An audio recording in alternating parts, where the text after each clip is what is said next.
수강생 여러분 안녕하세요. 지난 시간에는 대무역 확대가 북한 경제에 미친 영향에 대해 살펴보았습니다. 이번 시간에는 북한의 경제특구, 경제개발구 개발 추진과 성과에 대하여 살펴보겠습니다. 지금까지는 주로 대무역에 관한 내용을 살펴보았습니다. 그런데 북한의 대경제 관계를 살펴보면서 북한이 외자를 유치하기 위해 나름대로 노력을 해왔다는 점을 이야기하지 않을 수 없습니다. 물론 그러한 시도가 아직 뚜렷한 성과로 연결되지는 못했지만 외자 유치를 위해 북한이 어떠한 노력이 있었는지 정도는 알아둘 필요가 있겠습니다. 북한의 외자 유치 노력은 중국의 개혁개방 초기 경험을 모방하는 형태로 이루어졌습니다. 북한 전역을 개방하는 것이 아니라 경제특구라는 특정 지역만을 우선적으로 개방하는 형태로 외자 유치에 나선 것입니다. 이는 개방이 경제 발전을 위해서는 필요하지만 한편으로는 북한 체제의 위협 요인이 될 수도 있다는 인식에 따른 것으로 보입니다. 이렇게 특정 지역만 개방하면 그 지역에만 외국 기업이 활동하기에 유리한 제도적 장치를 마련하여 하나의 섬으로 만들어 놓음으로써 외국 기업을 유치하면서 자본주의적 경제 질서가 북한 내 다른 지역에 확산되는 것을 막을 수 있습니다. 북한은 아마도 이러한 측면을 고려해 경제특구 개발 전략을 추진했을 것입니다. 김정은 정권이 들어서기 전 그림에서 보실 수 있는 것처럼 북한에는 총 5개의 경제특구가 설치되어 있었습니다. 경제특구들은 대체로 중국 또는 한국의 투자를 유치하기 위해 초점이 맞춰져 있었습니다. 가장 먼저 설치된 것은 함경북도의 나진선봉 경제특구입니다. 나진선봉 경제특구는 중개무역, 수출가공, 관광, 금융, 중개기능 등을 수행한다는 목표하에 1991년 설치되었습니다. 하지만 북한이 세운 투자유치 목표에 비해 실적은 미미했습니다. 2002년에는 7.1 조치를 시행하면서 신의주 특별행정구, 개성공업지구, 금강산 관광지구 이렇게 3개의 경제특구가 개발되었습니다. 신의주 특별행정구의 경우 입법, 사법, 행정과 관련해 자치권을 부여하는 등 북한 기준으로 보면 상당히 파격적인 형태로 개발 계획이 세워졌습니다. 그런데 신의주 초대 행정장관에 임명된 화교 사업가 양빈이 중국에서 탈세 혐의로 체포되어 징역 18년형을 선고받으면서 계획은 중단되고 말았습니다. 개성공업지구와 금강산 관광지구는 한국자본 단독으로 개발하는 형태로 계획되었고 실제 투자도 이루어졌습니다. 그러나 금강산 관광사업은 관광객이 피격 사망하는 사건이 발생하여 2008년 8월 이후 중단되었고 개성공단 사업은 북한이 4차 핵실험을 실시한 2016년 초 중단되었습니다. 이에 관해서는 11주차 강의에서 더 자세히 살펴보도록 하겠습니다.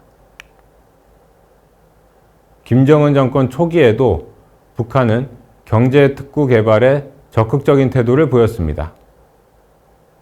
특히 중국과의 경제특구 공동개발 사업에 적극적이었습니다. 개발 사업의 핵심 지역은 기존의 나선경제무역지대와 2010년 새로 지정된 황금평 위하도 경제지대였습니다. 나선시의 경우 2010년 특별시로 격상되기도 했습니다. 북한과 중국은 2012년에는 도문 나진간 철도 보수, 국정다리 건설, 무산 철강 개발 등 6개 프로젝트를 추진하기로 합의하는 등 적극적인 움직임을 보였습니다. 하지만 2013년 초 북한이 3차 핵실험을 실시하고 12월에는 경제특구 개발을 주도해온 장성택이 처형되면서 경제특구 개발은 정체 국면에 접어들게 됩니다. 그런데 이런 와중에 북한 당국은 경제특구와 별도로 경제개발구 개발에도 나서기 시작했습니다.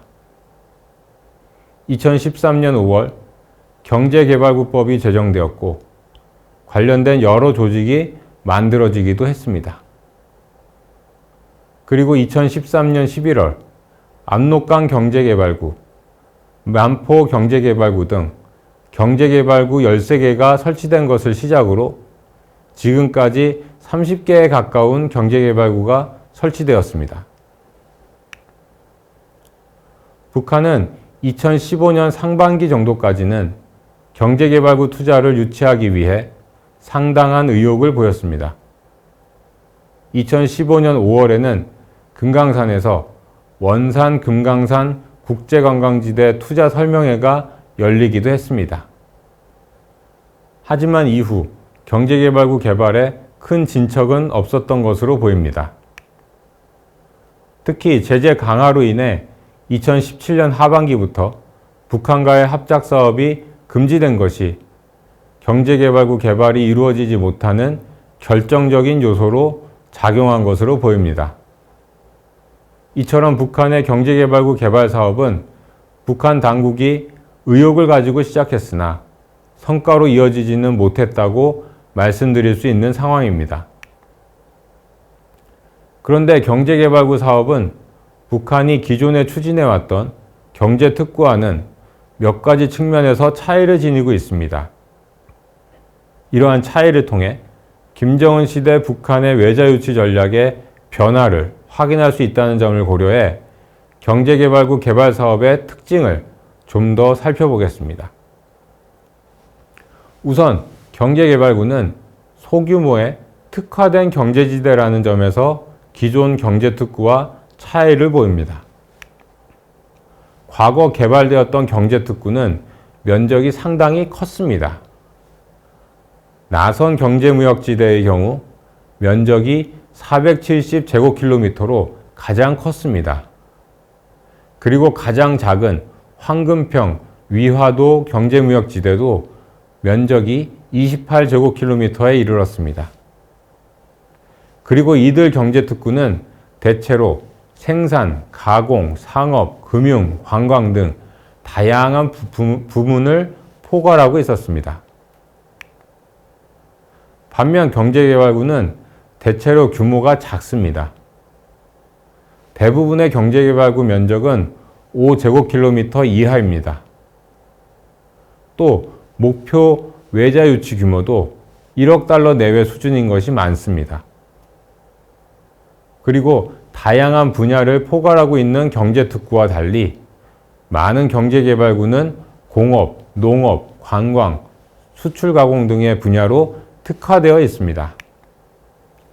그림은 최근까지 개발된 북한의 경제특구와 경제개발구를 나타내는 것입니다. 그림을 보시면 경제개발구가 많이 설치되어 있음을 아실 수 있습니다. 또 경제개발구는 모든 도에 설치되어 있습니다. 개수는 도별로 차이가 있어 적게는 2개, 많게는 5-6개씩 있습니다. 그런데 경제개발구의 명칭을 보시면 경제개발구로 되어 있는 곳도 있지만 송림수출가공구, 청남공업개발구, 청수관광개발구, 어랑농업개발구, 은정첨단기계개발구 등으로 되어 있는 것도 많습니다. 이들은 특화된 분야에 따라 명칭이 붙은 것으로 보시면 되겠습니다. 경제개발구가 경제특구와 다른 또 하나의 특징은 지방주도로 개발할 수 있다는 점입니다. 기존의 경제특구는 모두 북한 중앙정부에서 추진하는 사업이었습니다. 그런데 경제개발구는 지방에서도 개발을 추진할 수 있도록 한 것입니다. 그림을 다시 보시면 개발구 명칭은 붉은색과 초록색으로 구분되어 있습니다. 그리고 왼쪽 상단을 보시면 붉은색은 중앙급을, 그리고 초록색은 지방급을 나타낸다고 표시되어 있습니다. 그리고 중앙급은 9개, 지방급은 19개로 중앙급보다 지방급이 더 많다는 점도 확인할 수 있습니다. 이처럼 지방이 주도해서 경제개발구를 개발할 수 있도록 한 것은 각 지방이 지닌 비교 우위를 활용해 외자를 유치할 수 있도록 했다는 점에서 의미를 지닐 수 있을 것 같습니다. 다른 한편으로는 북한 중앙정부가 다수의 소규모 경제지대를 개발하는 정책을 펼 수 있는 역량과 정보를 지니고 못하고 있기에 이처럼 지방주도로 개발하는 방안을 용인하고 있다고도 볼 수 있을 것 같습니다. 경제개발구가 지닌 세 번째 특징은 북한 기업의 적극적이고 주도적인 참여가 가능하게 되었다는 점입니다. 기존의 경제특구는 외국 기업을 유치하는 것에 초점이 맞춰졌는데 경제개발구에 대해서는 북한 기업도 개발할 수 있도록 한 것입니다. 실제로 북한 기업이 개발구 내에 위치하게 될 경우 경제지대는 더 이상 주변과 분리된 하나의 섬으로 존재하지 않고 그 주변에도 영향을 미치게 될 것입니다. 이처럼 김정은 시대 북한은 기존 경제특구와 차별화되는 경제개발구 개발 사업을 추진하면서 외자 유치에 기대를 걸었습니다. 그러나 앞서 말씀드렸듯이 제재가 강화되는 가운데 경제개발구 개발 정책은 가시적 성과를 얻지 못하였습니다. 그런데 제재가 없었다고 해도 북한의 경제개발구 개발 정책이 높은 투자 유치 성과로 이어졌을지는 의문입니다. 이렇게 판단하는 이유는 여러 가지인데 크게 두 가지만 살펴보겠습니다.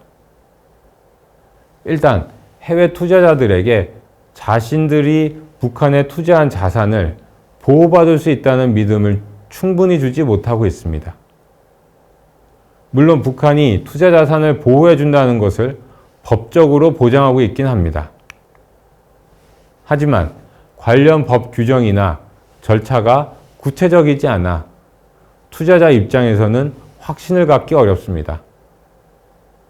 그리고 과거 북한이 투자 자산을 제대로 보호해주지 않았던 선례들도 있어 해외 투자자들이 경제개발구 투자에 적극적으로 나서기를 기대하기는 어렵습니다.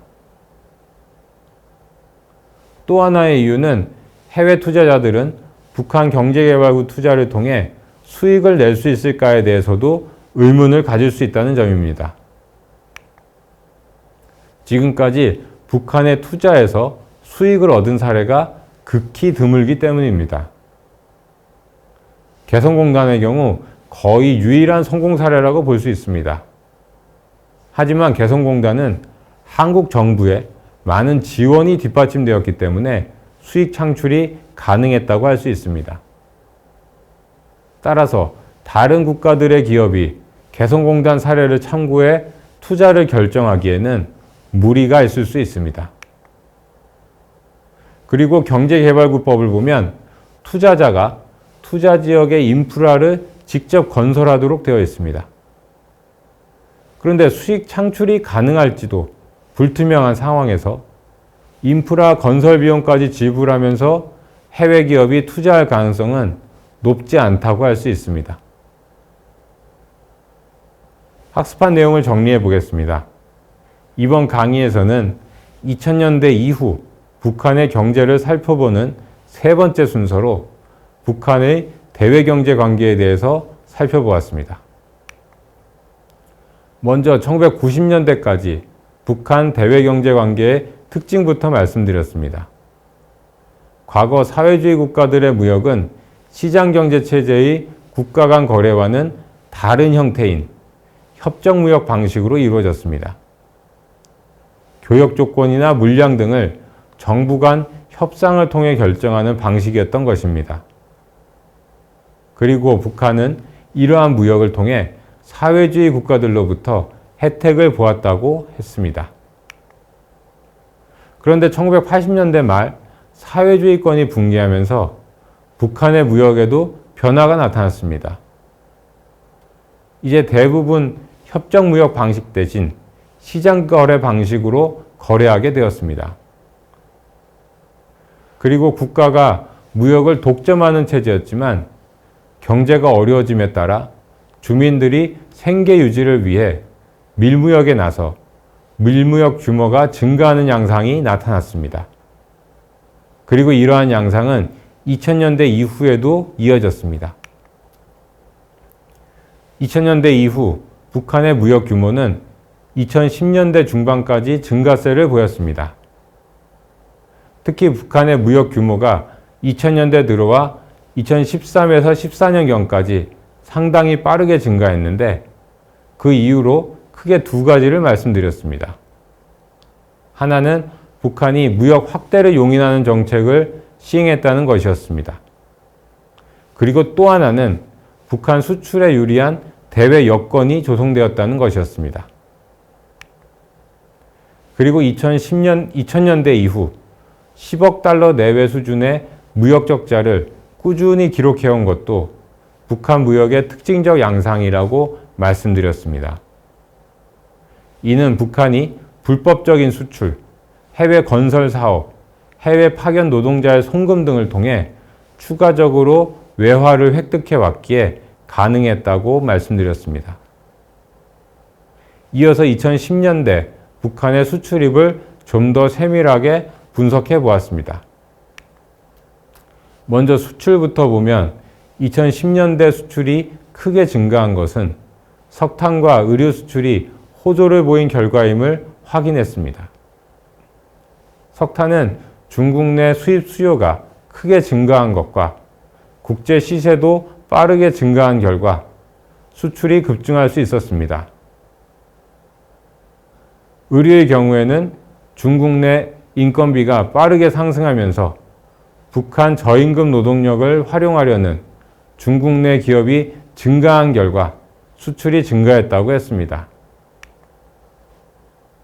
그런데 이처럼 석탄, 의류와 같은 1차 산품이나 단순 가공품 위주로 수출이 이루어지다 보니 수출의 질적 개선은 이루어지지 않았다고 했습니다.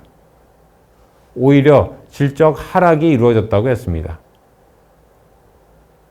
수입에 대해서는 북한의 대중 수입을 사용 용도별로, 즉 제품이 어디에 쓰일 것인가를 기준으로 1차 산품, 중간재, 소비재, 자본재로 분류한 자료를 중심으로 분석을 진행했습니다. 자본재의 경우 2010년 이후 화물자동차, 통신기기, 컴퓨터 등이 많이 수입된 것으로 나타났습니다. 중간재의 경우 2010년에서 2014년 사이 수입 규모가 70%나 증가했는데 의류 수출이 호조를 보여 섬유 직물류 수입이 크게 증가한 것이 가장 큰 원인이라고 했습니다. 또 2010년대 전반기에 소비재의 수입도 전반적으로 늘어났다는 점을 확인했습니다. 그리고 이러한 대외무역 확대가 북한 경제에 미치는 영향은 크게 세 가지 측면으로 나누어 살펴보았습니다. 첫째, 생산 증가에 도움이 되었습니다. 수출 증가도 생산 증대에 도움이 되었고, 자본재, 1차 산품, 중간재 수입 역시 생산 증대에 도움이 되었습니다. 둘째, 소비 수준 향상에도 도움이 되었습니다. 수출 증가는 구매력 향상으로 이어질 수 있었고, 소비재 수입 증가는 소비의 양적, 질적 향상에 도움이 되었습니다. 그리고 자본재 및 중간재 수입 증가 역시 내수용 제품 생산을 통해 소비 확대에 도움이 되었을 것으로 보입니다. 셋째, 시장화를 촉진했습니다. 휴대전화와 화물자동차, 버스 등의 수입 증가는 시장 정보가 빠르게 유통되고 상품과 사람의 이동이 촉진되도록 함으로써 시장 활성화에 기여했습니다. 마지막으로 살펴본 것은 북한의 외자 유치 노력입니다. 북한은 중국 사례를 참고하여 경제특구, 경제개발구 개발을 통해 외국 기업을 유치하려 시도해 왔습니다. 김정일 시대에는 경제특구 개발이 추진되었습니다. 경제특구는 총 5개로 개발되었는데 개성공단 정도만 성과가 나타났고 그 외에는 큰 성과를 거두지 못했습니다. 김정은 시대 들어와서는 경제특구 대신 경제개발구 개발이 추진되었습니다. 경제개발구는 김정일 시대 경제특구와 차이가 있다고 했습니다. 차이로는 규모가 작고 농업, 공업, 관광, 수출가공 등의 분야로 특화되어 있다는 점, 지방 주도로 개발하는 것을 허용했다는 점, 북한 기업의 적극적 참여를 가능하게 했다는 점 등을 말씀드렸습니다. 30개 가까운 경제개발구가 지정되었는데 투자 유치 성과는 내지 못하고 있다고 했습니다. 경제개발구 사업이 제재 강화 속에 성과를 내지 못했지만 제재가 없었다고 해도 성과가 있었을지는 의문이라고도 말씀드렸습니다. 그 이유는 북한에 투자된 자산이 보호받을 수 있다는 믿음을 충분히 주지 못했다는 점, 수익성에 대해 확신을 주지 못했다는 점 등을 말씀드렸습니다. 이번 강의는 여기서 마치겠습니다. 다음 7번째 강의에서는 2000년대 이후 북한 경제의 4번째 순서로 북한의 산업에 대해 살펴보겠습니다. 이번 강의에 학습하신 내용을 잘 정리해 놓으시면 앞으로의 강의를 이해하실 때 많은 도움이 되리라 생각합니다. 그럼 다음 강의에서 뵙겠습니다. 감사합니다.